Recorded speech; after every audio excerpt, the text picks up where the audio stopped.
Lately, I've heard a lot on winning the lottery and different things with the lottery. Could be because when you click on one link, it'll bring up other things along that line. So I'm not sure if it is specifically related to more attention being focused on it recently, or if it's just because of some things that I have been coming across. But it got me thinking. I remember when I was a kid, there was a pastor at a church we used to go to, and he did a sermon kind of preaching out against the lottery and gambling, things like that, greed. And he asked for a show of hands, and he was flummoxed by the amount of people in the church that played the lottery. And it really became a church joke. In fact, missionaries would go to other countries and come back and bring him a lottery ticket from India or other places as part of this joke. And so he had this collection of lottery tickets from around the world.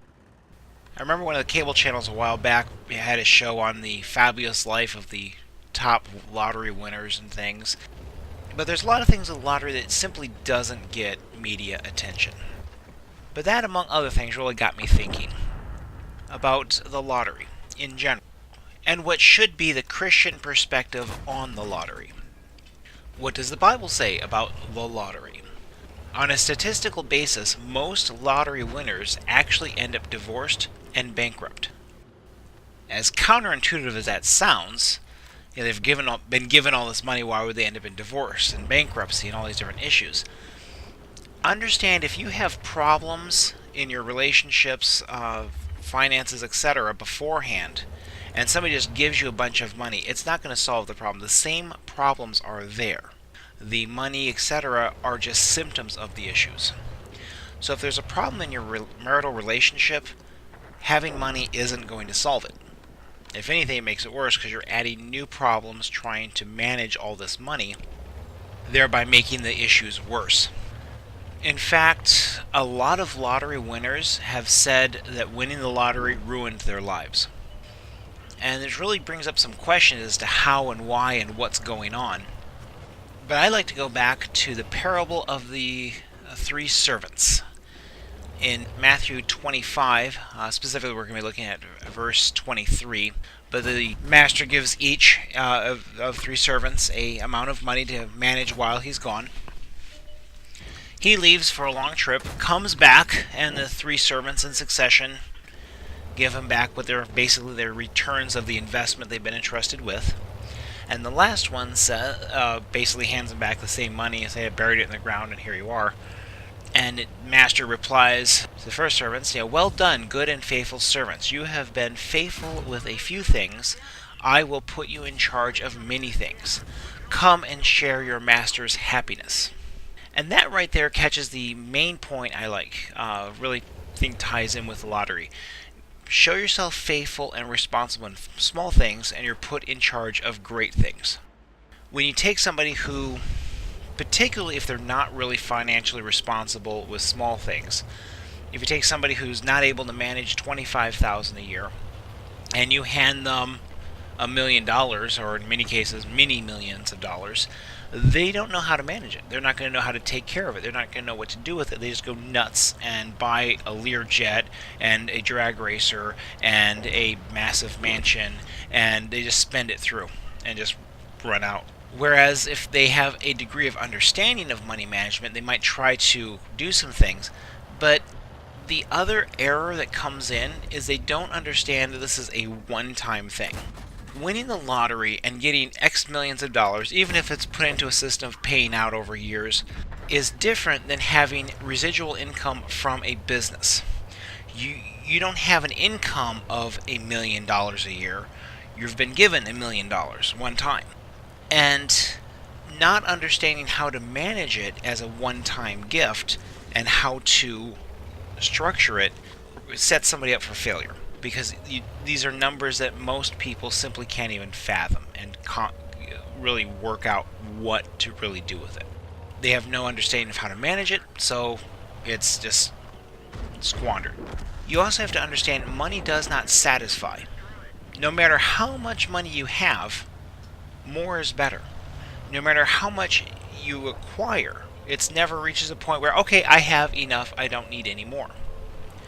Ecclesiastes 5:10 says, "Whoever loves money never has enough. Whoever loves wealth is never satisfied with their income. This too is meaningless." My dad used to work with a guy that had such a gambling addiction, and it was all in the local lotteries, scratch tickets and instant lotteries, things like that. He literally took his entire paycheck, ran off, and spent it all on these lottery tickets. He had a wife and kids to provide for. Fortunately, he actually won it all but $50 back.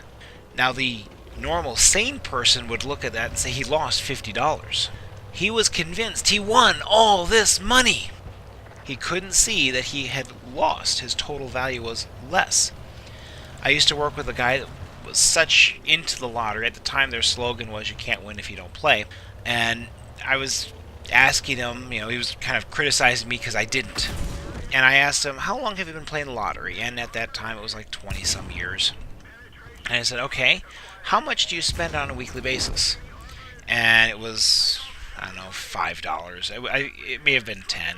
I don't remember now, but he rattled off how it was, and I started crunching the numbers of what he had spent on the lottery over that 20-some years. I then asked him, "So how much have you won? Are you net plus or minus?" His only reply was, "You can't win if you don't play."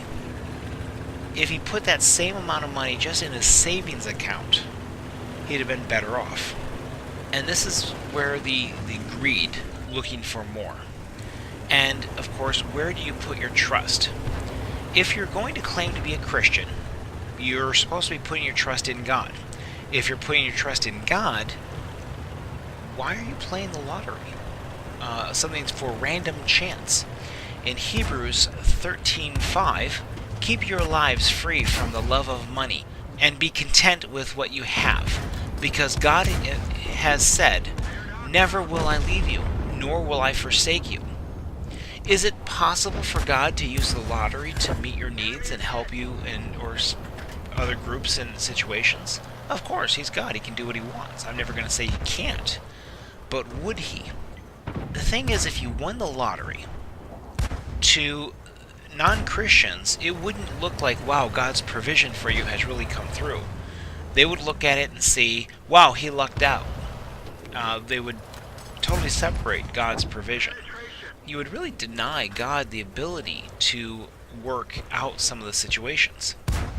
I remember when I was a kid, we had a neighbor were non-Christians at the time, and they knew we were Christians. They knew God was active in our lives, but they didn't really understand it. And what's funny is the wife actually asked my mom, "Hey, if you'll pray that we win the lottery, I'll buy you a new refrigerator." Right at the time, our refrigerator was on the fritz, and Mom just politely, I don't know if she specifically told her that wouldn't really work or something. I don't know how she played that one off. But what's funny though is that they clearly saw God's power in our lives, yet they didn't understand what and how to access that power.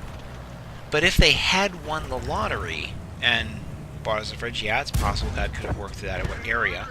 It wasn't how it worked out. Instead, we saw how God worked many other things and had other people who got a new fridge for whatever reason, passed on the old one that still worked, friend of a friend, and lo and behold, here's a refrigerator.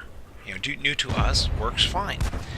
And God was able to work and illustrate how His provision works. And you see that's how God works most of the time, is sources you don't even know come in. When you start trying to say God provided using lottery or different other things, it just is not putting your trust in Him. But people who want to get rich keep falling into temptation.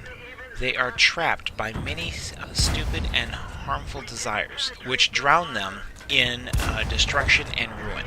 Again, seeking after wealth, putting your trust in things other than God, will fail. Proverbs chapter 23, verse 4 and 5. Do not wear yourself out to get rich. Do not trust your own cleverness. Cast but a glance at riches, and they are gone. For they will surely sprout wings and fly off to the sky like an eagle. An ongoing theme in the Bible, there's no verse that says this exact verbiage, but a concept from the based on these scriptures is quest for wealth leads to ruin. So I believe the lottery really just feeds greed, and the Bible's very clear that greed is not of him. It would at best stifle his ability to provide for you and be a distraction from the Bible and wisdom. That's what I found anyway. If you have any questions, biblical questions related to this or anything in general, just post in the comments and I'll get back to you as soon as I can.